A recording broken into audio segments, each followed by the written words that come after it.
just based on Easter at Disney, but figured why not have a little fun. And for the ending of this episode, we're going to do a little Q&A. I put a story out on Instagram just asking you guys for any sort of questions. Ask me anything. It doesn't have to be Disney themed. And I'll go over some and answer them now. The first one from ARW310 asks, how are the Cubs going to do this year? So far, if you guys don't know, I'm in Chicago. I grew up here, from here. I'm a lifelong diehard Cubs fan. I love all sports, but baseball and the Cubs was kind of always my number one. I grew up watching games with my grandma. So I bleed Cubby Blue, and for the majority of my life, they've been really bad. 2016 was amazing. I wish I could relive it. But because I'm a Cubs fan, every single year I'm optimistic.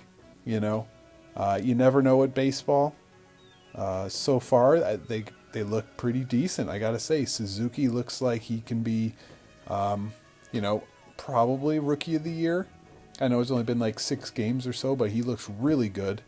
The pitching is gonna worry me a little bit. I wish we got a couple more bats in the off season, but I think the Cubs could surprise some people this year. This next one is from Adventures of Max and Greg.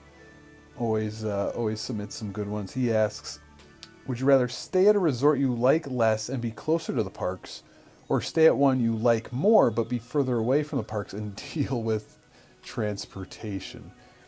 Man, I gotta say, my last trip was the worst I have ever seen Disney transportation. I've never seen it that bad. I'm guessing maybe they were still short-handed after COVID and everything, short-staffed, but it was just unorganized. We were at Magic Kingdom, and honestly, I'm not even making it up or exaggerating, 2 separate times we had to wait 30 to 45 minutes for a bus from the Magic Kingdom to Saratoga Springs. And one of the times it was like 3:00 in the afternoon. We were like the only ones in line. There was only a few of us. It wasn't crazy peak hours. And the other time, I want to say it was about an hour. And I think the bus stop next to us might have been either All Star or Coronado, something like that. They had 3 buses come to our one. And at one point, we're still waiting. It's probably been like a half hour now.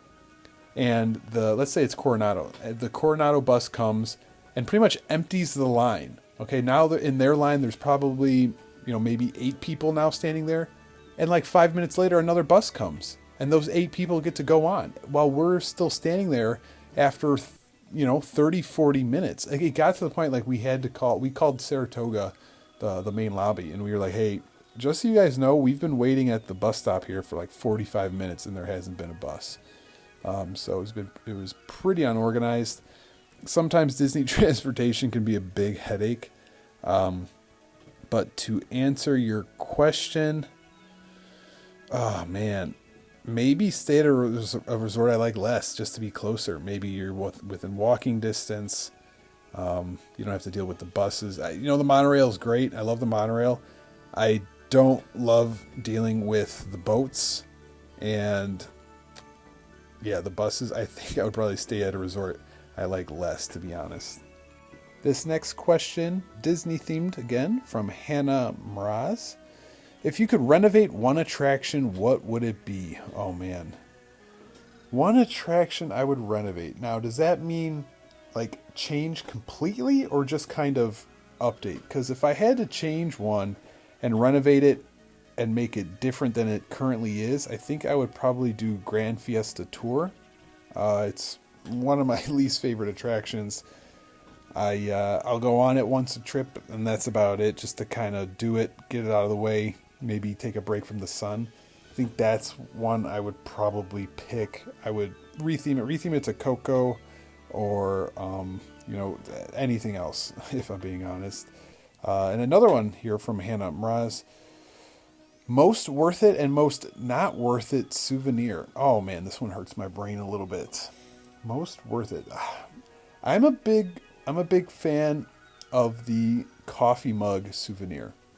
I think that's the most worth it because for a few reasons. I have a future episode coming up where I'm talking souvenirs, but most worth it, I'm going to say the coffee mug because one, it's, they have a lot to choose from, variety.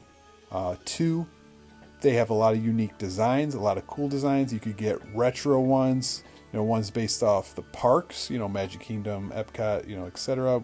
Based off, a special commemorative one like the 50th anniversary or, 2022 themed one. You could get, just character themed ones. They have so many to choose from. And three, the price point's pretty good. Like for your money, you're getting a coffee mug. I think they're maybe about $15. It's a good deal. It's something you'll use countless times, and it'll still, hold up. It's something you can actually use. It's not just a souvenir that just sits on a shelf. You can actually drink out of it too. So I'd say the most worth it souvenir is going to be a Disney coffee mug. The most not worth it souvenir, I don't really know off the top of my head. One of them that kind of popped in my head first for me are the popcorn buckets. Now, I'm going to leave like the super special, unique ones out of it where it's like, a Toy Story alien or those like Star Wars vehicle ones. Like those are, I guess, are a little different, but like just like the standard popcorn bucket, like to bring home. I have a bunch of them. I've never used them. They kind of just take up space, and for the most part, they're all kind of similar. In that same sense, I would go with the resort refillable mugs. I have about 25 of those, and like I like to use them, but also they like have those microchips in them, so like I don't love washing them over and over again and filling them up with coffee. So I would say one of those two. This next one's from CWPLAX25. On a scale of 1 to 10, how much do you hate leg day unless you like leg day? Yeah, I'm going to be honest with you guys right now. This is a judgment-free zone. I have skipped a lot of leg days. Okay, I'm 6'6". I'm not going to be out there squatting and deadlifting too much. I have enough problems with my knees and my back. And I love to work out. I played a lot of sports. I'm tall, so I never went crazy on legs because I could still dunk a basketball. I could still jump high enough for when I play volleyball. So I've skipped a lot of leg days. So I definitely hate leg day. I'm trying. One of my New Year's resolutions was to kind of dedicate more to my legs. Mostly because I've been playing in a volleyball league with my buddies, and it's really competitive, and we're all 30 years old, and there's a couple of guys on our team who are like 24, 25, but the guys we play against are like fresh out of college, and I'm like, oh man, I might have to start doing legs. I'm kind of getting passed up here, but yeah, definitely not a huge fan. This next one is from ZCLY Man, Z Kleiman. That's how I'm going to pronounce it. What Disney early opinions have you been wrong on? Ride updates, menu changes, etc. This has the potential to be an entire episode by itself. I think one recent one I have been wrong on, and I'll admit it, is the lights that they added to Spaceship Earth at Epcot. When they were adding those in, I was against it. They were kind of renovating that entire park and that whole front entrance area, and they were putting the lights on. I was like, why are they putting those lights on there? That's going to look cheesy and tacky. I do gotta say though, they've kind of grown on me. They look pretty cool. I feel like they kind of fit. I know I've talked about it with some of you guys on Instagram. Like, I was against them, but I gotta say they're kind of cool. Another one I gotta admit, I was wrong on when they announced that they were going to do construction and changes to Fantasyland. Back in the day, it was, had to be around 2010, 2011 it came out. I was definitely against that.